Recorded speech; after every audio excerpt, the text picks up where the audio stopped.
Trade PMR offers to support the growth that RIAs deserve.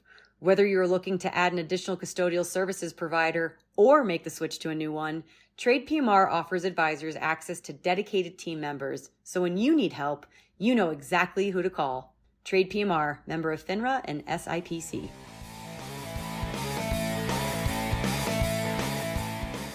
Welcome to the WealthStack podcast. I'm your host, Shannon Rosic, the director of WealthStack Content and Solutions.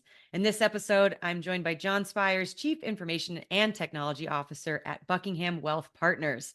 And today's topic, how productivity solutions are resulting in real ROI for firms. And we'll also take a deep dive into his approach around evaluating technology and how firms can prepare for digital transformation. John, in all honesty, I've been looking forward to this conversation because I love picking the brains of CTOs. So thank you so much for coming on the podcast. Hi, Shannon. Thank you so much as well. I'm excited about this conversation today and really looking forward to it. So before we dive into the first segment, I want to start with your background. And I always say that this is probably the hardest question you'll get in this conversation. So tell me, what makes John, John, and how you ultimately landed at Buckingham? Sure.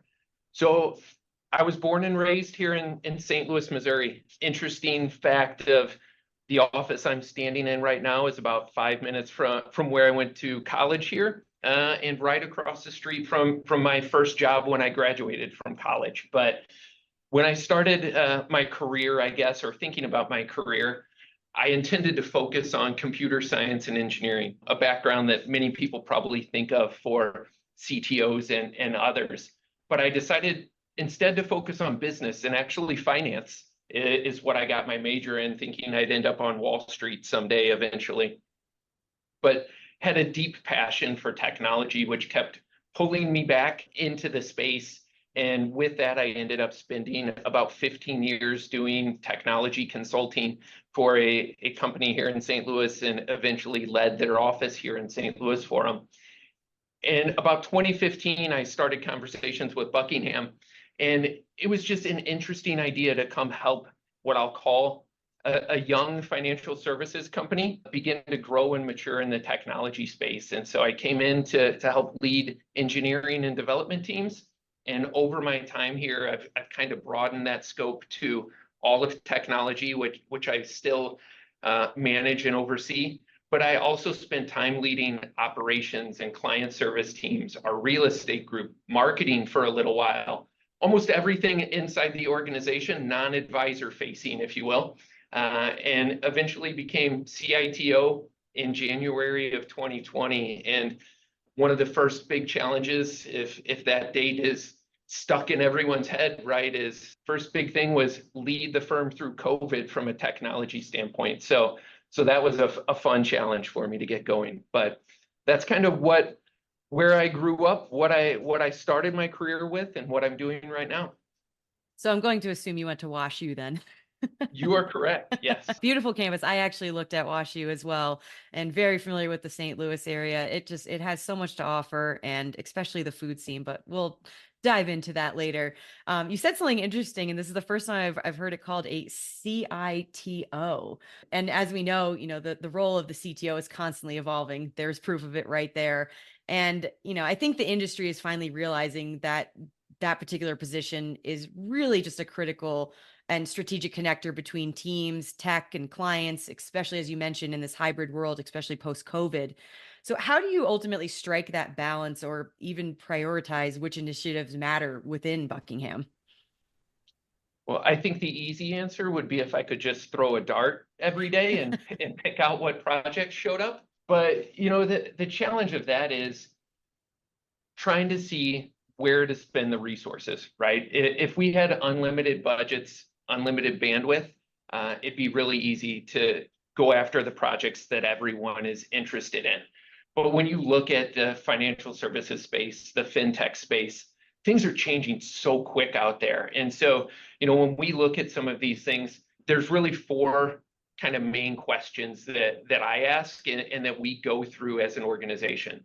What's the cost? Is it in people, in dollars? How do those things add up, and what are we looking at? what's the impact of this and who does it impact? Is it advisors? Is it our clients? Is it our associates? Is it all of the above? What's that mix look like? And how does that move the business forward? Is it helping us achieve some of those strategic objectives we have of growth and expansion and things like that? One of the other really big ones that we have to answer a lot around here is, what are we giving up to pursue that initiative? There are plenty of things that I could do. I have a famous whiteboard here in the office that is full of all of the requests and all of the projects that we want to accomplish in a year. And it's always looking at that and saying, what comes off of this board if this new initiative goes up on that board at this point in time? Well, I always love hearing tech experts using whiteboards still to plan out initiatives, but it is incredibly effective. And just so our audience knows, can you just give a brief history of Buckingham? Who you ultimately serve, and hit all the main talking points. Sure. So we were founded in 1994, so quickly approaching here this year, our 30th anniversary. It's a little strange for me to say that because I think we still look at ourselves as a young kind of up and coming firm in the space. But we have two primary business lines here at Buckingham, one of those being Buckingham Strategic Wealth. And that's our RIA that we have, where we serve end investor clients. We have about 56 locations that are Buckingham Strategic Wealth across the United States, and about $30 billion in AUM on the Buckingham side. We're fee-only fiduciaries on that side and looking to help our clients meet their life and wealth goals. Appreciate that background context. The other side is what we call Buckingham Strategic Partners, or BSP on our side. You can think of that as kind of the traditional TAMP, where we serve 1,000+ advisors and RIAs across the country, about $40 billion in AUM on that side, where we partner with those firms to help with traditional back office, research, transactional, operational processes, and those kind of things. But the other piece where we think of ourselves on that side a little bit more than a TAMP is our focus on creating a better experience for all of those financial advisors and their clients, and helping those financial advisors really grow their business, right? So we are not just the operational aspects of a TAMP, but really focused on helping those advisors grow. Absolutely. And that is a great segue into our first segment that I affectionately call Stats All Folks. And in this ever-growing list of responsibilities that CTOs now face, determining which technology solutions offer the best ROI, I'm sure, is high on your list. And in fact, according to our 2023 WealthStack study, only 37% of respondents said that they were very satisfied with their tech ROI. So what tools are you seeing right now that are rising to the top, outside of the obvious of financial planning and portfolio management, if you will? Sure. I think, when I look at that and say, what's up and coming for some firms, what are we continuously looking at on our side as well? One of the big ones is CRMs, and I think it's more than a CRM, right? I continue to have those conversations that a true CRM is more the heartbeat and the operational engine of an organization, not just a glorified Rolodex for some of us. The other part is data platforms and data usage. It's no mystery or anything like that data is becoming the key to making business decisions, to personalizing client experiences, all of those kind of things. So finding effective and easy to use ways of working with that data are really, really important for us. You've got to throw AI into that mix, though I think it's still a little bit early, especially for some of us here in the financial services space. But it's top on our list. It's something I'm actively working on and we're watching. And the other one I would say is productivity tools and applications. And that's a broad bucket, but there are a lot of just applications that can come in and really help, again, back to, is it advisors, is it clients, is it our associates, and help their day-to-day processes and interactions be smoother, be better, be quicker as we go forward. And I think those, in my mind, are four of the big buckets of how we look at tools and what tools are out there right now. So, what's ultimately driving your decision making when it comes to new technology solutions? And at Buckingham, how do you strategically evaluate productivities for operational efficiency in a competitive financial market? There's so many solutions out there now. How do you dive in and understand what works best for your firm? Yeah, I'll go back a little bit to what I mentioned earlier. We start with some of those main questions, right? Who does it impact and what is that impact? What's that cost? What's the time to implement is a big one, right? I think, I really productivity tools and what they bring to the organization are some of the best ones I think to look at, because those typically don't have massive drawn out implementation projects to go along with them. They're really easy to get into end user hands, and you can begin to get that grassroots kind of ownership and championship across the organization to spread adoption. Now, I gave those kind of 3 or 4 big areas. I think another big one inside there is that it has to be secure, right? We always have to look at those from a security standpoint and say, what do they do? Good example of one of those on our side was Calendly as we implemented that. It began with just a handful of our advisors that were interested in adopting the tools. They said, hey, this can make interacting with our clients a little bit easier for us. We are now up to over 300 users on the Calendly Oh, platform wow. and adding more each week as time goes along. Last year, we scheduled over 9,000 events using the Calendly platform. And if you talk about ROI and time savings and those kind of things, if we look at some of the saving calculations of eliminating that back and forth, it's estimated around 2,000 hours is what we've saved in just scheduling those meetings alone. And so those small tools that can get into those end users' hands can really add up to big benefits for the organization as you go forward. I love Calendly and I think about all those emails and all those times you have to go back and forth with folks just trying to coordinate schedules, and that adds up over the course of a year, right? Just taking those small, even if it's few seconds, few minutes away from folks, that makes a difference. So that's an incredible use case and really case study around, like you said, kind of those smaller productivity tools making a direct impact at your firm. And so just to go a little bit deeper, when you're doing vendor due diligence, what questions are you asking, coming from that CITO perspective, outside of implementation, where do you really dig in with folks to know that you're making the right choice ultimately? Yeah, I think a first area for us that we really dive into is, I mentioned the security aspect, right? We need to make sure that client information is protected, that firm information is protected. Those kind of things are big ones for us to hit on. You deep dive into SOC 2s and all of the documentation and those kind of pieces. The other thing that we then look at next is, where are opportunities to integrate that platform? Some may be standalone. There may be no need to do deeper integrations for those things or anything along those lines.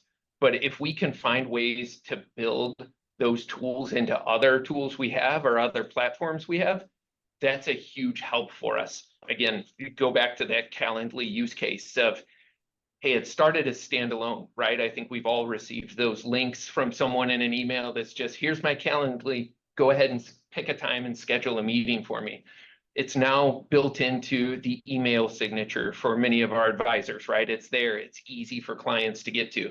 It's built into our website with generating leads and prospects and allowing them to quickly schedule time to meet with someone inside the Buckingham organization and learn a little bit more about us.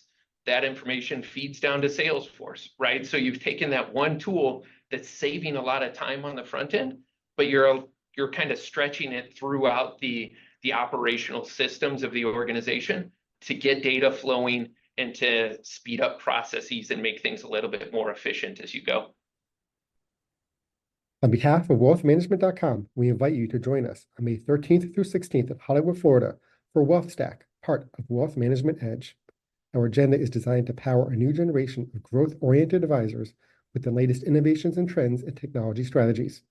From captivating keynote speakers to interactive workshops, dedicated think tanks, a dynamic exhibit hall, and hands-on demonstrations of cutting-edge technologies, you'll leave with a deep understanding of how to accelerate growth at your practice. Use promo code podcast20 to save 20% off your registration. Visit wealthmanagementedge-event.com for more information.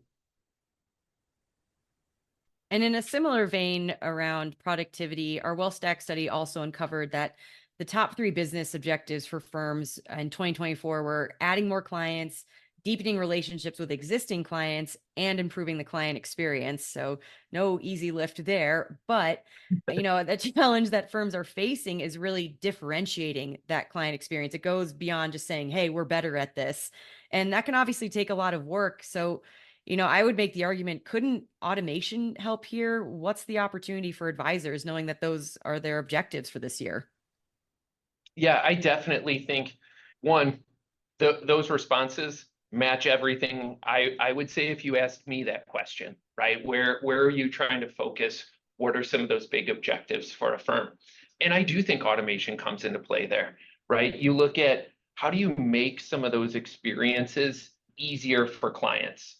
You want to make it as frictionless as possible for a client to go forward. Again, let's flip back to what we've been using here in that Calendly kind of case study a little bit, but allowing clients or prospects especially to quickly make that meeting happen and not have that back and forth that you talked about earlier, right? It speeds up that process. It gives them a good experience coming in. When you look at trying to deepen that relationship between existing clients and their advisor, right? A client wants to interact with their advisor on their own terms. They don't just want to reach out, have to deal with an assistant or go through any things. And so again, that's where something like the automation aspects, some of the Salesforce integrations between Calendly and our advisors and clients really come into play there.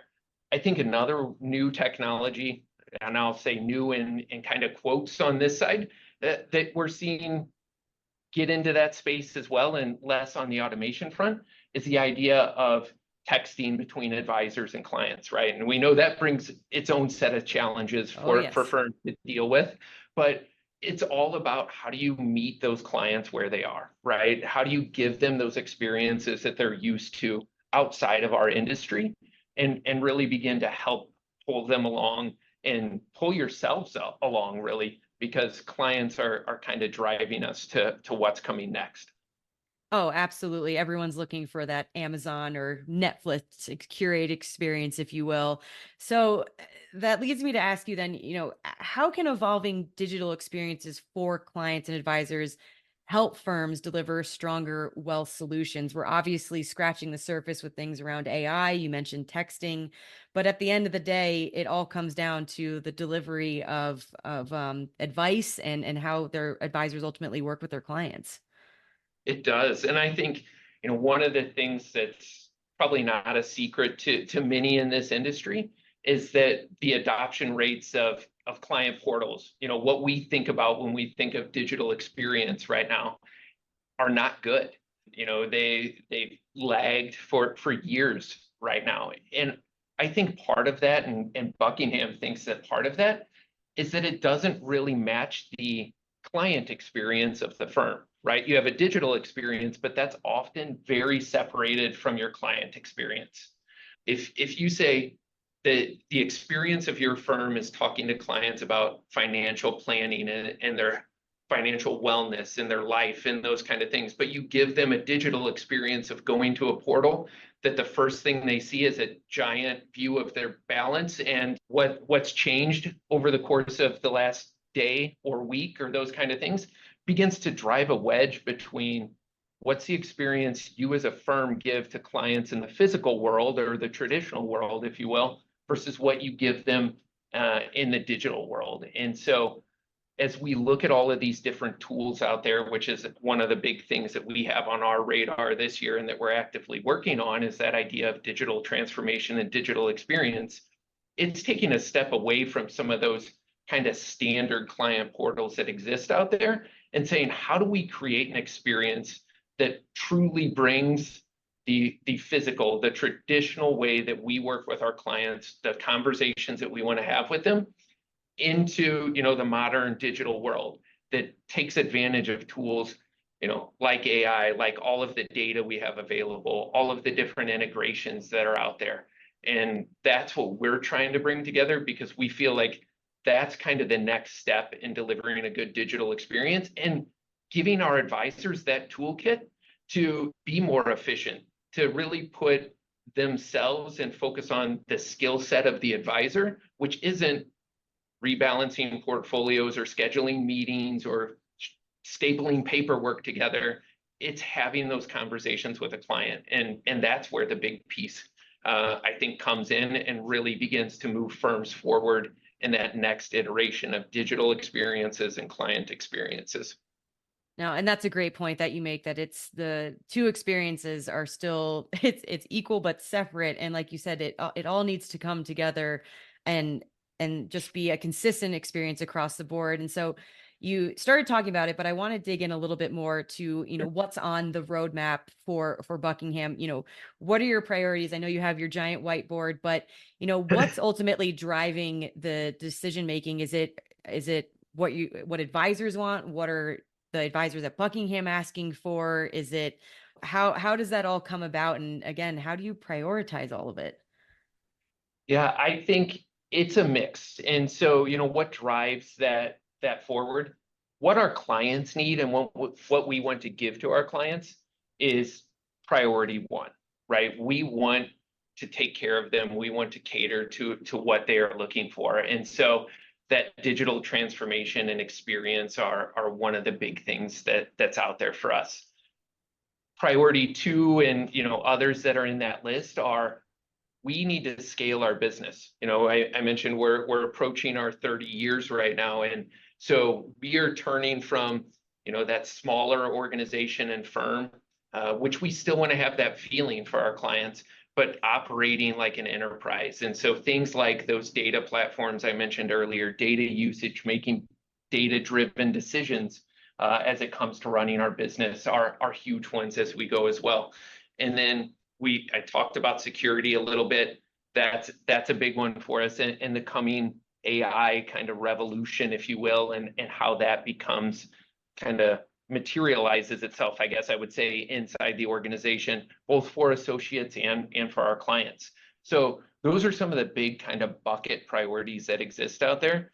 But again, back to, you asked about how do we prioritize those, how do we do those things? As I've kind of mentioned there, it's client first. Advisors drive a lot of that. They provide us that feedback. We take a lot of feedback from our clients as to how their relationship with their advisors is going, tools that they're looking for, different types of experiences, and we try to layer that in there. And so it's client, advisor, and business really is kind of those foundational underpinnings of what help us prioritize some of those projects. Well, thank you for giving us an under the hood look of what's happening at Buckingham. But it's actually time for segment 2 of this episode, John, which I call Ask Us Anything. And so I've gone out to the social universe and asked them to submit questions they want answered by you. And we did have a few folks slide into the DMs this week. So I am putting you in the hot seat. So first question we got was, as AI becomes more popular, how is Buckingham approaching cybersecurity? AI is so sophisticated now that it can mimic the voice of clients. So are there solutions out there to mitigate that? How are you staying ahead of cybersecurity concerns? Yeah, that is a very big topic. It's actually one that we just spent a little time. We have an incident response team internally here at Buckingham, and we just met about a week ago, and we spent time in that conversation talking about this exact thing. You look at some of the news that's been out there recently of, there was a firm, and I'm sure many people have seen it, where someone in the finance department was spoofed by a AI generated video and voice video call, and they transferred $25 million to a scammer's account, thinking they were talking to the executives of their firm, and it was really a scammer on the other side, right? So that's where that voice and video piece is coming into play. I spent time last week actually just to prove the power of this and the ease of this to our internal teams, and within 5 minutes of work using just my cell phone. I was able to create an account, upload a sample of my voice, and clone my voice to any text that I threw through that platform. And it wasn't perfect, but I could fool a whole lot of people with what's going on there. And so, when you think of things like that, or you think of traditional phishing emails, right? The way we used to train associates to look and spot a phishing email was to look for poor grammar. But when you have AI and generative AI that's available, there's really no excuse for poor grammar and phishing emails anymore as you go. Or we mentioned texting a little bit earlier, but you think of some of the smishing campaigns that are out there, and them trying to use text messages to do that. And no longer is it that bot that you're talking to that's going to respond with the same next sentence, no matter what you throw in there, but be able to actually have a conversation and respond to, any message you would put into that text. And so it's a challenge. It's actually one of the things that, the frequent question is, what keeps you up at night? And I think it's these kind of things, right? This is the next big cybersecurity risk for all of us. It's not funny, but I joke, a lot with people here that we're going to go back to branches and face-to-face transactions, because that's where people are going to feel safe a little bit, right? That's the way that people will trust who they're talking to. I think if you look out in the future, there's ways that we will probably be able to solve this. You look at things like blockchain or universal IDs or the Earth ID platform that exists out there. All of those different things are there to help combat some of these pieces, but they are years away. So now, but between now and then, I don't have the perfect answer to that. It's one of those, as I talk about security here within the firm, it's one of those pieces that's kind of tops on that security list of how do you deal with these things. I'll tell you, a less sophisticated way that and advice that we're giving to some of our clients as you think about some of this voice cloning and those kind of things is the idea of establishing a family safe word or passphrase, right? So you hear about those scams where somebody's called in and called a grandparent and said it's their grandchild and they're in the hospital or in jail and need money and those kind of things. With voice cloning and pieces like that, it's so easy to make those types of calls and to trick people into believing. And so we've started talking to clients about that idea of the family safe word and not doing anything or taking any action unless somebody is able to give you what that is. Again, it's not high tech. We've gone through those passphrase things with clients in the past when they call into the organization, but it's one of those things that as we continue to kind of fight this battle against what's coming on the AI front, we've got to take all of the steps that we can. No, it's interesting you say that, because I was recently on a panel with Joel Bruckenstein, and we obviously all know the T3 survey where cybersecurity adoption is still fairly low. I think it was only about 25% of firms are actively engaging with cybersecurity technology. And it was funny because an advisor came up to us after our panel and, similar to your point, said, what can we do? We have multi-factor authentication, we have all these protocols. And I thought Joel's answer was so interesting because he said the same thing. In your CRM, make sure that the clients have, like you said, a safe word or some type of terminology that only they know, and they have to give that. So simple but effective. That it seems to be the course that folks need to go is obviously only have information that is privy to that particular client and be able to offer that, because things are so sophisticated now that that's really the options that are available. So while it does add another layer of complexity and something else that clients and advisors have to worry about, that makes sense to me, because I would want my advisor in my firm to ask me those questions up front before I start, moving money around or making requests. But it's certainly a space that there needs to be just more adoption around it. And so it's certainly encouraging to hear that, Buckingham has it top of mind. Yeah, and you bring up a great point there, right? Sometimes, and maybe odd for a technology person to say, sometimes solving these problems aren't technology based. A simple passphrase, those kind of things are, good good first steps to getting and stopping some of these things. And you're absolutely right. It's a little bit more for a client to deal with, but clients seemingly appreciate that step, right? They get why you're doing it, and more are willing to go through an extra step or two to ensure that their information's safe, especially when you're in this space and financial services and dealing with, so many things that are so critical to a client's life at this point. Absolutely. So we did have one more question in this section. So pivoting topics a little bit, but it is top of mind for a lot of folks right now. And the question was, with the recent news around the SEC approving ETFs that invest in Bitcoin, what is Buckingham's stance on crypto? Yeah, that's a good one. Loaded. And it's definitely interesting as well. And I think, one of the things that does is it legitimizes crypto, or at least Bitcoin, a little bit more for folks. I think for a long time it was out there, and there was always a question of, is this real or what is it? And so I think that move does take a step to legitimize it a little bit more. We've seen an uptick from clients asking about it and what it means for their portfolios, and should they invest in those kind of things. Our head of investment research recently put out a short video on it after the approval. And, I'd summarize what he said by saying it still hasn't really changed how we at Buckingham look at crypto. It hasn't reached kind of true form of currency yet. Yeah, it's legitimized a little bit more, but it's not that true currency. And so we're not at a point where we're believing it's something that every client needs to have in their portfolio. Having said it, there's definitely clients who want some exposure to it, right? Have interest in it, those kind of things. And so, with the new ETFs, it allows them that access to dip into that market a little bit.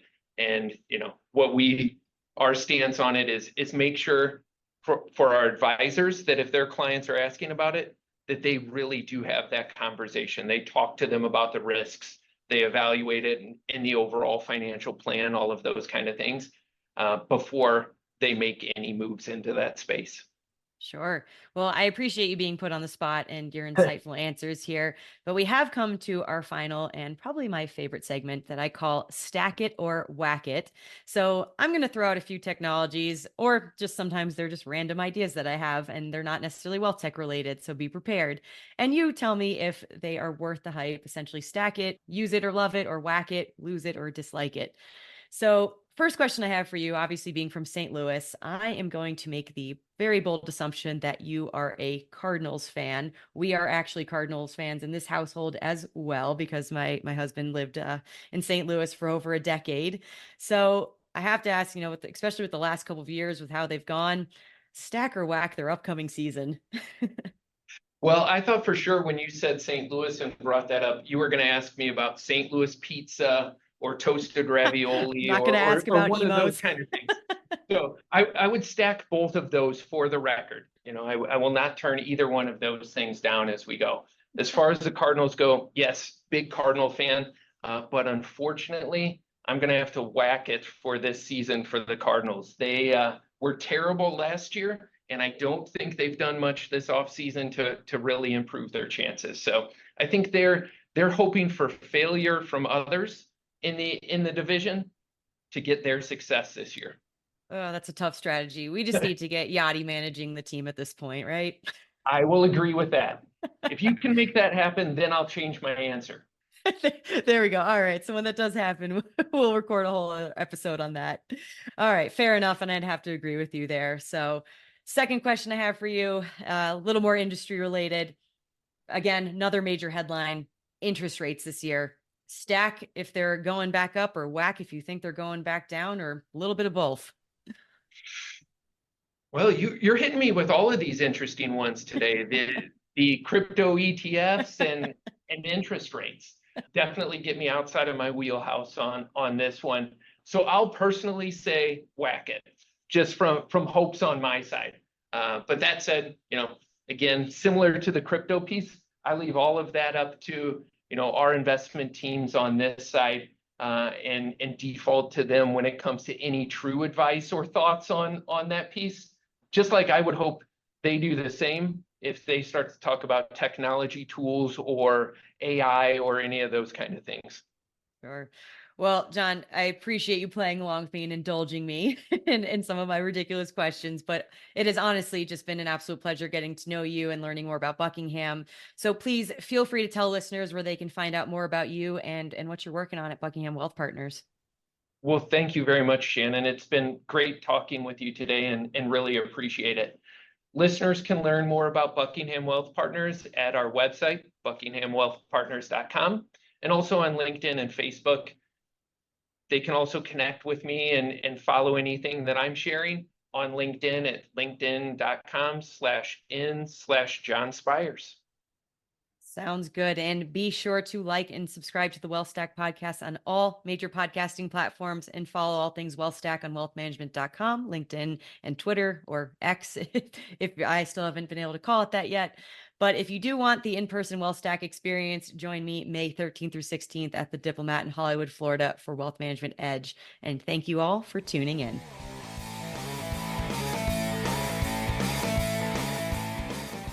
Trade PMR offers to support the growth that RIAs deserve.